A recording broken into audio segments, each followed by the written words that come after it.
রাজনৈতিক দলগুলো সব সংস্কার না চাইলে এবছর ডিসেম্বরের মধ্যে নির্বাচন হবে বলে জানিয়েছেন প্রধান উপদেষ্টার প্রেস সচিব শফিকুল আলম। দুপুরে কেআইবিতেও এক অনুষ্ঠানে তিনি একথা বলেন। যদি পলিটিক্যাল পার্টিগুলো মনে করে যে তারা খুব বেশি রিফর্ম চাবে না, তাহলে আমরা এই বছরের ডিসেম্বরের মধ্যে একটা ইলেকশন করব।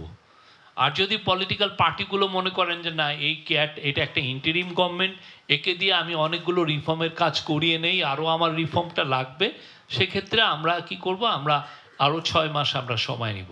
চিফ অ্যাডভাইজারের অফিস থেকে বলেন বা ইন্টারিম গভর্নমেন্টের ক্যাবিনেট থেকে বলেন, এরকম কোনো স্টেটমেন্ট এসছে যে তারা মাইনাস করতে চান। তবে একটা জায়গায় আমরা মাইনাস করতে চাই, যারা জুলাই আগস্টের খুনে জড়িত ছিল তাদের এই দেশের কোনো পলিটিক্স করার কোনো রাইট নেই।